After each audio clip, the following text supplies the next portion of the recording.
Boa noite. Aborto, estupro e violência. O que está acontecendo com as nossas crianças? Este é o tema do ND de hoje. E sobre esse assunto, a gente vai conversar então com a Luciana Temer, presidente do Instituto Liberta. Boa noite, Luciana. Seja muito bem-vinda ao ND. Como vai? Boa noite, Roberta. Obrigada aí pela oportunidade de falar sobre esse assunto tão importante. Um assunto duro, um assunto difícil, né, de digerir, mas eu acho que é importante a gente conversar sobre ele agora, Luciana. A gente teve o aborto legal de uma criança de 10 anos que foi estuprada no Espírito Santo, virou campo de batalha no Brasil e é mais um dos muitos casos de estupro de crianças e adolescentes no país. Segundo o Anuário Brasileiro de Segurança Pública 2019, a cada hora 4 meninas de até 13 anos são estupradas. O que esse número tão triste representa para o Brasil? Olha, eu acho que esse número representa a forma como o Brasil joga para baixo do tapete esta questão da violência sexual contra crianças e adolescentes, Roberta. A gente no Instituto tem uma missão, né, que é fazer o Brasil falar sobre violência sexual. Acho que o número que você está dando é um número assustador. 4 meninas de até 13 anos estupradas por hora no Brasil é assustador. E eu digo aqui sem a menor medo de errar, que este número ainda é infinitamente menor do que o número real. Indiscutivelmente. Eu posso dar dados aqui que comprovam isso. A gente tem alguma região do Brasil, Luciana, que isso é mais arraigado, mais forte? Então vamos falar de dados, né? Quando a gente fala este número que você deu, Roberta, a gente, em parte, tira essa informação do Ministério da Saúde, do registro SINAM, que é um registro obrigatório para a rede pública e privada de saúde no caso de violência sexual contra crianças e adolescentes, né?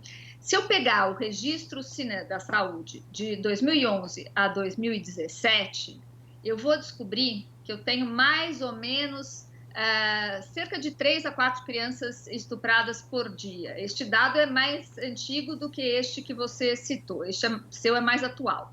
Mas eu estou pegando esse porque este está publicado pelo Ministério da Saúde e nos mostra que este número assustador, ele é de registros feitos 60% na região sul e sudeste, 40% na região sudeste, 20% na região sul. Ora, isso só explicita uma coisa: a enorme subnotificação de casos. Porque se é verdade que este não é um problema do Norte e Nordeste, como parte da sociedade acredita, é um problema que está em todo o Brasil, inclusive Sul e Sudeste, inclusive nas grandes cidades, também é verdade que Sul e Sudeste não são a maioria dos casos, como tenta mostrar o registro do SINAM, né? Então, veja, se eu pegar o dado oficial, eu vou ter que dizer que Sudeste é o que tem mais casos. Mas o que claramente eu acho que eu posso afirmar aqui é que Sudeste tem uma política pública mais forte e um registro mais efetivo desses casos.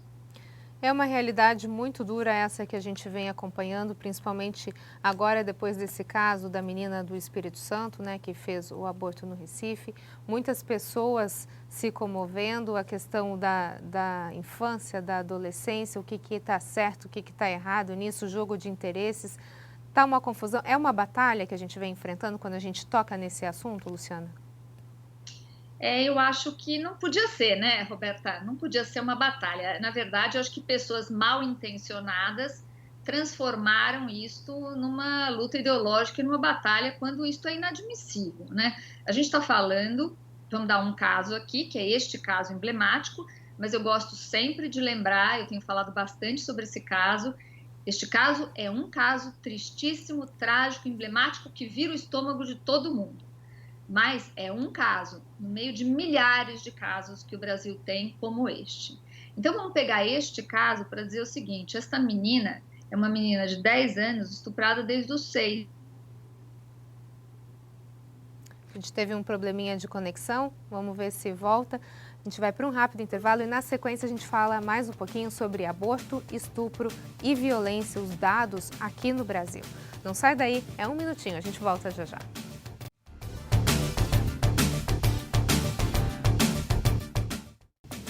ND está de volta hoje com um assunto bem denso. A gente está falando sobre aborto, estupro e violência, o que está acontecendo com as nossas crianças.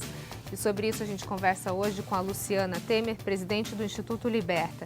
No bloco anterior, Luciana, a gente acabou tendo um probleminha de conexão, mas a gente estava falando sobre essa batalha que acabou sendo criada no Brasil, né, por contas de ideologia, o que se faz, o que é certo, o que é errado nessa situação da garota de 10 anos, que já era estuprada desde os 6 anos de idade, um assunto que revira o estômago, que causa um mal-estar para todo mundo, né? Não só para quem é mãe. Eu tenho 2 meninas, só de falar nisso, daquele asco, é uma coisa muito difícil, mas que é um assunto que a gente precisa tocar, precisa debater, precisa entender que, infelizmente, ele ainda faz parte da nossa realidade, né? Faz parte da nossa realidade indiscutivelmente, né? Você tinha me perguntado sobre a batalha ideológica que travou em torno do aborto da menina. E antes da conexão aí, eu estava dizendo que é um absurdo que se discuta essa questão do aborto dessa menina do ponto de vista ideológico. Primeiro, porque legalmente essa menina tem direito ao aborto, não é? Aliás, toda vítima de estupro tem direito no Brasil ao aborto.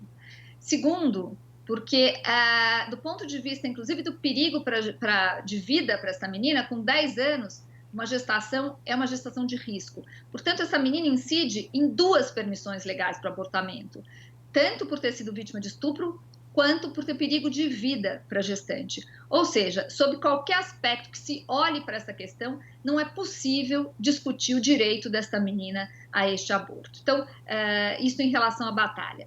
Em relação a ter que olhar para esta situação, é porque essa situação, na verdade, ela é uma situação endêmica. Eu costumo dizer, Roberta, que o Brasil vive uma epidemia de violência sexual contra crianças e adolescentes, e não é de hoje, né? Os números que a gente falou aqui no início da conversa, que você trouxe, que eu deixei claro que são subnotificados, mostra como a gente naturaliza esta situação de violência. E a gente naturaliza como? Porque a gente é ruim? Não. É porque a gente não fala sobre isso. A gente não fala porque é desconfortável, mas a gente não fala porque a gente tem a impressão que esta é uma situação excepcional, quando na verdade não é. Esta é uma situação, uma violência cotidiana em muitos espaços. Então, a gente precisa desnaturalizar esta situação. E eu costumo brincar, sabe, Roberto, atualmente, que a gente devia fazer um dia em que toda menina e mulher que foi vítima de violência sexual vá na janela e grite. Eu acho que o barulho seria ensurdecedor, porque, na verdade, o silêncio que impera nas questões da violência sexual, porque as vítimas não falam também sobre isso, este silêncio só favorece uma pessoa, que é o estuprador, o agressor, o abusador, né? Então, porque quando a sociedade se cala, ela dá permissão para a violência. E é isso que a gente não vai deixar acontecer hoje, né, Luciana? A gente vai falar e, enquanto for necessário, a gente vai falar e vai debater esse assunto para trazer luz sobre essas questões tão importantes aqui no nosso país. Tem um dado importante aqui também em São Paulo: 3 de 4 crianças estupradas sofrem um abuso dentro de casa. Qual é o impacto, então, disso para as crianças conviver com o agressor? No caso dessa menina, era um tio, era alguém próximo, mas não morava dentro de casa. Agora, a gente, nesse dado aqui, mostra que de 3 a 4 crianças que sofreram abuso, o agressor está dentro de casa. Isto é muito sério, porque, na verdade, primeiro que esse agressor ele tem um acesso permanente a essa vítima, né? Depois, essas situações intrafamiliares são muito silenciosas. Existe uma sensação de não, eu não vou destruir a família, como se isso fosse uma família, né? Quer dizer, um pai, um padrasto, alguém que abusa de uma menina ou de um menino, e que, de alguma forma, é considerado uma família, é um conceito bem estranho que a gente, como sociedade, tem que enxergar e debater. Mas, às vezes, também, isto não sai do âmbito familiar, porque a mulher também é submetida à violência. Às vezes, a mãe está submetida à violência deste homem abusador e ela não consegue reagir à violência que acontece com a filha.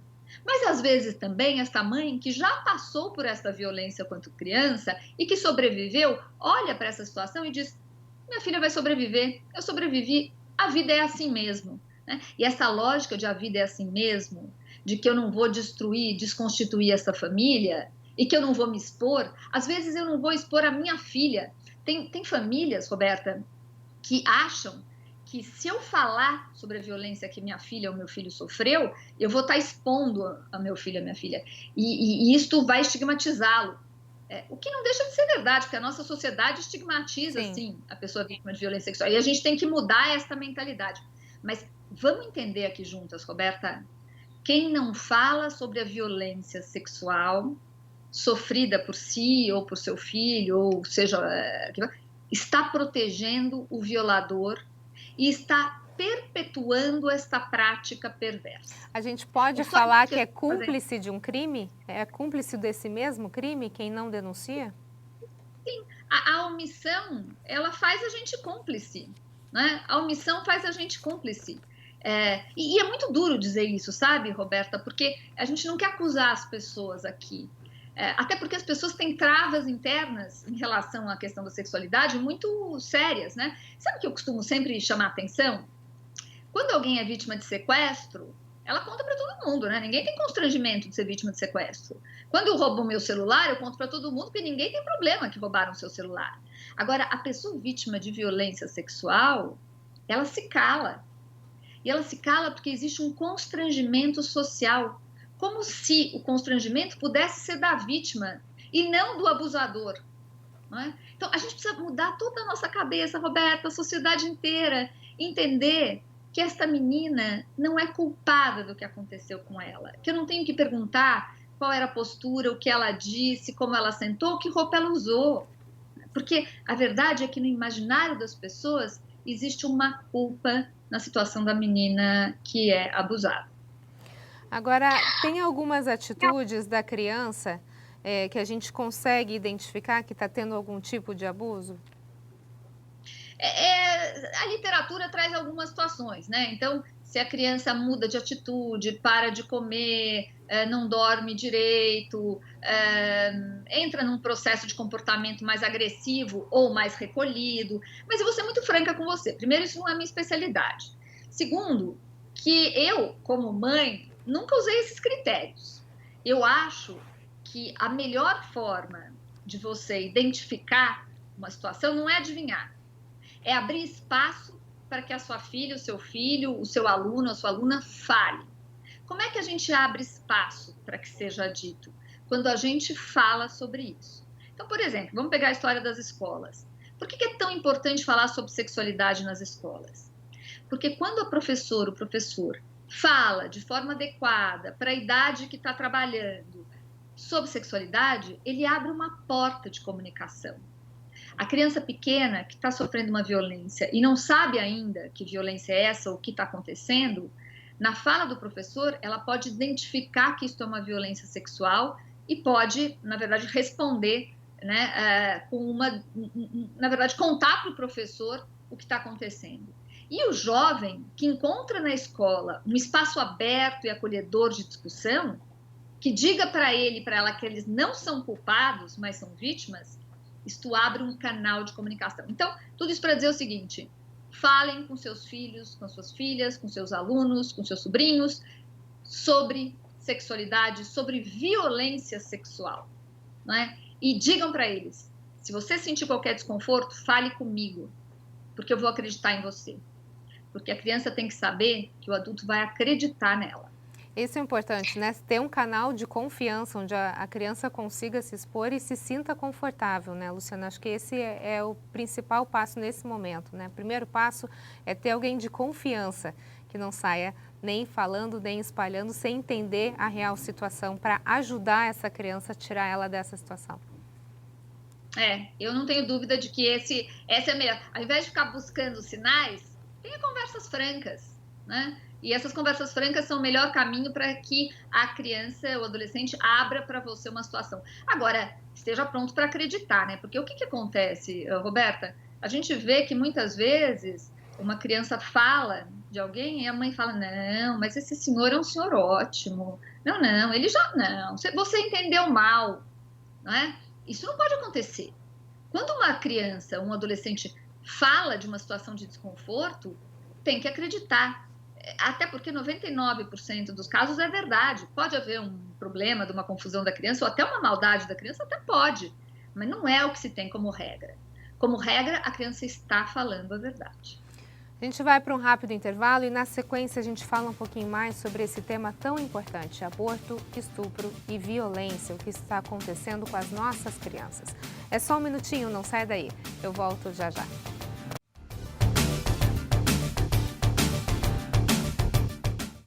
O ND está de volta ao nosso assunto de hoje, aborto, estupro e violência, o que está acontecendo com as nossas crianças. E sobre isso a gente conversa hoje com a Luciana Temer, presidente do Instituto Liberta. Luciana, gostaria de retomar então a questão do caso da criança do Nordeste, em relação à interrupção da gravidez, que aconteceu agora recentemente. Esse é um caso isolado, mas crianças e adolescentes fazem esse tipo de procedimento, muitas vezes de forma clandestina, e aí a gente tem um problema ainda maior? Acho que, olha, a questão do aborto clandestino é uma questão no Brasil, né? É uma das grandes causas de mortalidade. Que sem entrar na discussão do aborto como crime, eu queria dizer o seguinte: é importante a gente saber que aborto no Brasil é uma questão de saúde pública, né? E que as pessoas que têm dinheiro dão um jeito de abortar ilegalmente, mas em boas clínicas, e quem morre nas situações de abortamento em razão de complicações são as mulheres pobres, crianças, adolescentes pobres que são levados para clínicas clandestinas. Muito bem, mas dito isso, vamos entender o caso desta menina. Queria fazer uma afirmação aqui. Toda e qualquer menina grávida, até os 14 anos, tem direito ao aborto legal. Por que isso, Roberta? Porque o Código Penal, ele estabelece duas situações de aborto legal, né? Quando é vítima de estupro, seja uma mulher adulta, seja uma criança. A idade que for. Oi? A idade que for, né? Em caso de estupro, a idade que for. Estupro, a idade que for. Uma mulher de 50 anos, vítima de 50 anos, não vai conseguir engravidar provavelmente, mas uma mulher de 30 anos que tenha engravidado em decorrência de um estupro tem direito ao aborto. Quer dizer, toda e qualquer mulher vítima de violência tem direito ao aborto. A segunda questão é justamente perigo para gestante, perigo de vida para gestante, e uma terceira possibilidade que foi dada não pelo Código Penal, mas pelo Supremo Tribunal Federal, que é o caso do feto anencefalo. Então, nós temos 3 situações de aborto legal no Brasil. E por que eu estou dizendo que toda e qualquer menina, até os 14 anos que estiver grávida, tem direito ao aborto? Porque o Código Penal estabelece um crime que chama estupro de vulnerável. O que é o estupro de vulnerável? É a relação sexual que um adulto tem com uma menina ou menino de 0 a 14 anos. Aí não importa se é consentida ou não é consentida, porque em razão da idade se pressupõe a violência. Tem outras 2 situações também que caracterizam estupro vulnerável, que é quando a pessoa tem alguma deficiência mental ou quando ela está numa situação que ela não pode consentir, né? Ela está bêbada, está drogada, enfim. Então, são as situações. Então, vamos pegar só esta situação de abuso de crianças, né? Então, até os 14 anos é considerado estupro. Isto quem está dizendo não sou eu, é a lei. Portanto, toda menina de até 14 anos que está grávida foi estuprada pela lei brasileira. E aí, eu vou dar um outro dado. Aqui em São Paulo, nós temos notícia que nos últimos 3 meses, no município de São Paulo, tá? Não no estado, nos últimos 3 meses, nós sabemos que 84 meninas de até 14 anos deram à luz na rede pública do município. Ou seja, nós temos muitas meninas de 10, 11, 12 anos dando à luz e vítimas de alguma forma de estupro, pelo menos legalmente considerado estupro. É uma realidade muito dura, né, Luciana, que a gente está enfrentando e discutindo. Só para a gente finalizar, tem muita coisa ainda a ser discutida em relação a esse tema, mas a garota, depois de todo esse processo que passou, depois de ser visada pelo Brasil inteiro, disse que gostaria de voltar para casa porque ela queria jogar futebol. Você acha que uma criança que passa por tudo isso, a infância dela foi roubada ou ela ainda consegue pensar como uma criança? Eu acho que os danos são imensos e irreversíveis, né? Eu acho que a criança, eu diria até para você que a criança vítima da violência sexual, ela já tem a infância roubada. nem é preciso passar por todos os níveis de violação que essa menina passou, porque essa menina passou vários graus de violação, né? Mas a simples violência sexual já rouba a infância desta menina, ainda que ela não tenha exatamente a percepção. Claro que o trabalho nosso, o trabalho da sociedade, das políticas públicas, é tentar resgatar ao máximo esta menina para que ela possa seguir normalmente com a sua vida. Mas eu estava há pouco tempo num debate com a professora doutora Albertina, responsável pela saúde pública aqui de São Paulo, parte da coordenadoria da saúde pública, e ela estava levantando justamente esta questão de que esta menina perde completamente a autoestima. E as consequências da perda dessa autoestima são depressão, tendência ao suicídio, dificuldade de aprendizagem, ou seja, é um dano muito grave. A gente não quer dizer, né, que essa menina não vai ter uma vida. Ela vai ter, mas ela precisa de muito apoio para isso. Luciana Temer, muito obrigada pela sua participação, pelas suas informações. A gente vai continuar debatendo esse tema tão importante para trazer luz nessa situação. Muito obrigada, viu, Luciana? Roberta, eu que agradeço imensamente a oportunidade e vamos seguir fazendo o Brasil falar sobre violência sexual contra crianças e adolescentes. Isso aí, muito obrigada. O ND fica por aqui, uma ótima noite para você. Fique agora com o Jornal da Band. A gente se vê, um abraço, até mais.